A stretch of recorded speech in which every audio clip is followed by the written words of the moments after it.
Good morning students of class 6.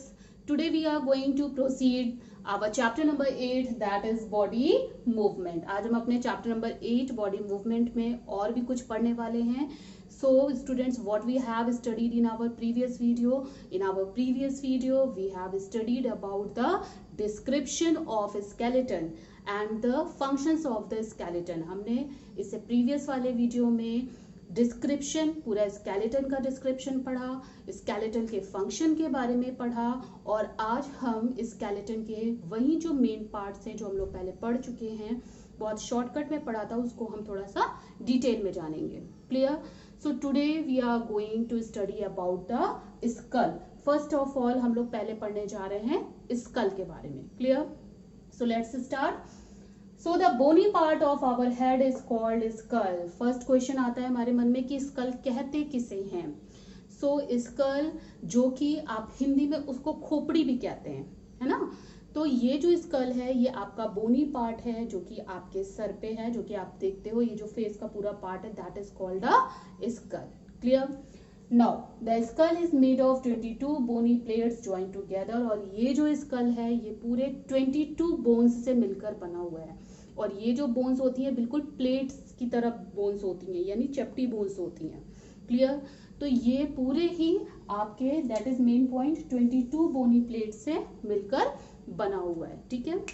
अच्छा, school जो है सबसे पहली बात कि हमारे कुछ डेलिकेट ऑर्गन्स को प्रोटेक्ट करते हैं, जिसमें कि सबसे ज्यादा है आपका ब्रेन. स्कल प्रोटेक्ट करता है हमारे सबसे डेलिकेट ऑर्गन ब्रेन को. ठीक है. जो कि आपका ब्रेन किससे बना होता है, बहुत ही सॉफ्ट टिश्यूज से बने होते हैं. ठीक है. तो उसको ये प्रोटेक्ट करते हैं. क्लियर? अच्छा, ब्रेन के अलावा जैसे हमारे कई सेंस ऑर्गन्स हैं, जैसे कि आईज हो गए, नोज हो गया, ये सबको भी आपका कौन प्रोटेक्ट करता है, स्कल प्रोटेक्ट करते हैं. ठीक है.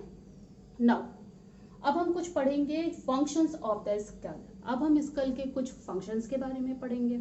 सो skull protects the brain. As I told you कि स्कल जो है सबसे बड़ा फंक्शन स्कल का कि वो हमारे ब्रेन को प्रोटेक्ट करता है, जो कि बहुत ही डेलिकेट ऑर्गन होता है. आप इमेजिन कर सकते हो कि अगर आपके सर पे इतनी मोटी खोपड़ी ना हो तो अगर आपके साथ मोस्टली एक्सीडेंट्स होते रहते हैं, आप गिरते रहते हैं, पड़ते रहते हैं, तो आपके ब्रेन का क्या हाल हो. ओके. नेक्स्ट है skull protect the sense organs of the face. यहाँ तक कि स्कल आपके फेस के जो भी सेंस ऑर्गन्स हैं, जैसे कि आईज हो गया, नोज हो गया, ये सभी को प्रोटेक्ट करते हैं. क्लियर? नेक्स्ट है skull gives shape to our head. Skull हमारे हेड को शेप देता है, जिसमें हमारी आईज, नोज सब कुछ उभर के आते हैं, हमें दिखते हैं. क्लियर? हमारे स्कल में 2 सॉकेट्स होते हैं. आई सॉकेट्स होता है और नोज का सॉकेट होता है. क्लियर? जिसमें आपकी आईज फिट रहती हैं, नोज फिट रहते हैं. क्लियर? तो ये हो गया पूरा आपका स्कल. तो हमने ये चीजें जानी स्कल के बारे में. पहली बात, स्कल कहते किसे हैं, और स्कल जो है 22 बोनी प्लेट से बना हुआ है, और ये सारे ही functions, these are very important functions. ठीक है. so you have to learn and write in your homework copy the functions of the skull. clear? now next the backbone. अब हम पढ़ने वाले हैं बैकबोन के बारे में. so the backbone is a long hollow rod like structure running from the neck to the hips inside our body. so ये जो बैकबोन है ये हमारी पीछे नेक से लेकर पूरी हिप तक गई है. ये एक लंबी सी बोन होती है जो कि आपके नेक से लेकर पूरे आपके हिप तक गई हुई है, जिसे हम बैकबोन, स्पाइनल कॉर्ड ये बोलते हैं. क्लियर? सो ये जो बैकबोन होती है इसका स्ट्रक्चर कैसा होता है, लंबा सा होता है, और जो कि नेक से हिप्स तक गई है. Clear? The scientific name of backbone is vertebral column. और इसका जो साइंटिफिक नेम है, यानी कि आपके बैकबोन का जो साइंटिफिक नेम है, उसको हम बोलते हैं vertebral column. Clear? Noted the scientific name of backbone is vertebral column. Okay. अच्छा, ये जो बैकबोन होती है ये हमारी बॉडी को पूरे सपोर्ट करती है. ठीक है. ये सबसे ज्यादा सपोर्टिव बोन होती है हमारी बॉडी की. क्लियर? अच्छा, एक चीज और, backbone is made up of 33 small bones placed one over the other. तो ये जो बैकबोन होती है ये पूरी 33 स्मॉल बोन्स से मिलकर बनी होती हैं, ठीक है। ये बैकबोन जो होती है ये आपकी कुछ इस तरीके से होती हैं, सॉरी इस तरीके से होती हैं, ये ऐसे करके ये पूरी 33 कॉलम्स से बनी होती है, यानी 33 आपकी छोटी छोटी इसमें बोन्स होती हैं, ठीक है। अच्छा नेक्स्ट है, between the various vertebrae of backbone are the disc of cartilage. Cartilage का मतलब सॉफ्ट बोन्स होता है, cartilage means to soft bones, clear, this is the meaning of cartilage. अच्छा आपके वर्टेब्रे यानी बैकबोन के बीच में यानी कि कॉलम्स के बीच में वहां पर एक सॉफ्ट बोन्स पाई जाती हैं जिन्हें हम कार्टिलेज कहते हैं। और ये जो बोन्स होती हैं ये हमारे बैकबोन में फ्लेक्सिबिलिटी लाती हैं, इन्हीं की वजह से हम टर्न होते हैं, डाउन कर सकते हैं अपनी बॉडी को, हमारी बॉडी जो होती है वो फ्लेक्सिबल होती है, यानी कि हमारी बॉडी झुक सकती है, उठ सकती है, बेंड हो सकते हैं हम लोग, है ना। तो ये सारी ही जो भी हमारे बैकबोन है ये सारी ही एक्टिविटीज, बेंड होने की एक्टिविटी और बैक होने की एक्टिविटी, तो ये जो होती है ये सारी ही ये कार्टिलेज की वजह से होती है। इमेजिन करिए कि अगर कार्टिलेज ये सॉफ्ट बोन्स अगर बैकबोन में नीचे ना हो तो क्या होगी, हमारी बॉडी एकदम इरेक्ट रहेगी, एकदम सीधे खड़ी होगी, हम झुकना चाहेंगे तो हम झुक नहीं सकते, हम पीछे के साइड बेंड होना चाहेंगे तो भी नहीं हो सकते, ठीक है। सो जो हम बेंड होते हैं वो इसलिए क्योंकि इसमें के बीच में एक सॉफ्ट बोन्स पाई जाती है जिन्हें हम कार्टिलेज कहते हैं, क्लियर। सो ये आपके कुछ इंपॉर्टेंट चीजें हैं। Vertebral column, the scientific name of backbone that is vertebral column. Backbone जो है वो आपका 33 स्मॉल बोन्स से मिलकर बना हुआ है और वर्टिब्रल कॉलम के बीच में एक सॉफ्ट बोन्स पाई जाती हैं जिन्हें हम कार्टिलेज कहते हैं। वन थिंग मोर, हमारी जो नेक है, नेक में 7 बोन्स होती हैं, ठीक है ना। फर्स्ट 7 वर्टिब्रल कॉलम होते हैं जिन्हें हम वर्टिब्रल कॉलम मैंने बताया बैकबोन। सो हमारी नेक में 7 वर्टिब्रल कॉलम होते हैं, clear. Now we will study the functions of backbone, clear, functions of the backbone. Now backbone provides main support to the body, हमारी बॉडी को जो मेन सपोर्ट देता है वो है हमारा बैकबोन। बैकबोन हमारी बॉडी को पूरी तरीके से सपोर्ट देता है, सहारा देता है खड़े रहने के लिए, okay. Backbone supports the head at its top, यहाँ तक कि बैकबोन सपोर्ट करता है आपके हेड को, आपके हिप को, शोल्डर्स को।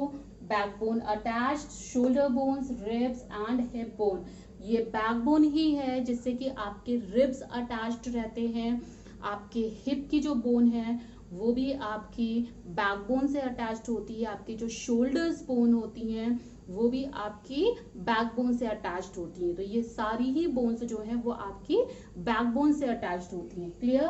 Backbone protects the spinal cord, और ये बैकबोन ही है जो आपके स्पाइनल कॉर्ड को प्रोटेक्ट करता है, clear. Now we will talk about the rib cage. अब हम बात करते हैं रिब केज की, क्लियर।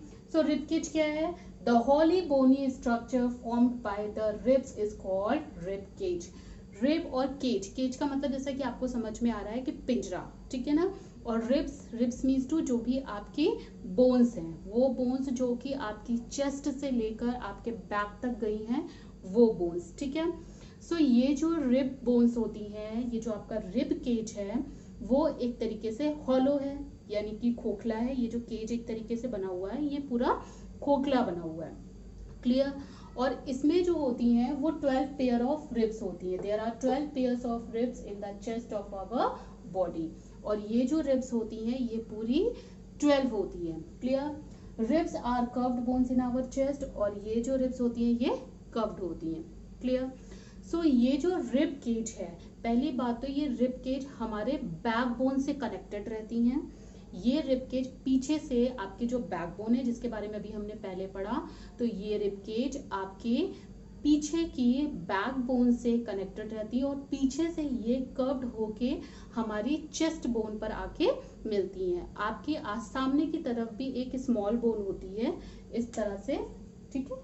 सामने की तरफ भी आपकी एक स्मॉल बोन होती है जिसे हम चेस्ट बोन या ब्रेस्ट बोन भी कहते हैं। और ये जो रिब्स हैं, इस तरह से जो रिब्स होती हैं आपकी, जो बैकबोन से आपके चेस्ट की तरफ आती हैं, इसे आप फील भी कर सकते हो, ठीक है। आप इसको जब कभी अंदर सांस, बहुत जोर से सांसों को अंदर से खींचिए, फिर अपने चेस्ट पर हाथ रख के देखिए, आपको पता चलेगा कि रिब्स आपकी पता चलती हैं। क्लियर? अच्छा, जिनमें मसल्स कम हैं उनकी रिब्स तो बहुत आसानी से पता चल जाती हैं, बट जिनमें मसल्स ज़्यादा होते हैं उनकी रिब्स मिलना मुश्किल होती हैं। सो ये चीज़ हमने जाना कि रिब केज क्या है। रिब केज आपके 12 पेयर्स ऑफ रिब्स से बने होते हैं, जो कि बैकबोन से लेके आपके चेस्ट बोन तक कनेक्टेड रहते हैं। क्लियर? ये चीज़ें क्लियर हो गई। और ये जो बोन्स होते हैं, ये जो रिब्स होते हैं, ये आपके हार्ट और लंग्स को प्रोटेक्ट करते हैं। क्लियर? सो इनके फंक्शंस क्या है? Rib cage protects the internal organs of the body, जैसे कि हार्ट, लंग्स एंड लिवर। तो ये रिब केज आपके इंटरनल डेलिकेट ऑर्गन्स को प्रोटेक्ट करते हैं, जैसे कि आपका हार्ट हो गया, आपके लंग्स हो गए, आपके लीवर हो गए। नेक्स्ट है rib cage takes part in our breathing movement. यहाँ तक कि जो हम ब्रीदिंग मूवमेंट करते हैं उसमें भी रिब केज का एक बहुत बड़ा रोल होता है, वो हम आगे वाले क्लासेस में पढ़ेंगे। फिलहाल आपको इतना ही जानना है। क्लियर? तो ये हो गया रिब केज के बारे में, हमने पढ़ा कि रिब केज क्या होते हैं। रिब केज में आपको सिर्फ इतना जानना है कि ये 12 पेयर्स की बोन्स होती हैं, जो कि कर्व्ड बोन्स होती हैं, जो कि बैक बोन से लेकर आपके ब्रेस्ट बोन तक कनेक्टेड रहती हैं। Students, what's your homework? Your homework is you have to write down the functions of the skull, the backbone and the rib cage. Clear? आपका होमवर्क क्या है? फिर से सुन लीजिए, आपको होमवर्क में करना है, तीनों के फंक्शंस लिखने हैं। किसके बारे में आज हमने डिस्कस किया? स्कल। स्कल के फंक्शंस लिखने हैं। You have to write only functions, remember that, केवल फंक्शंस लिखने हैं। आपको स्कल का फंक्शन लिखना है, रिब केज का फंक्शन लिखना है और बैकबोन का फंक्शन लिखना है। Clear? So thank you students.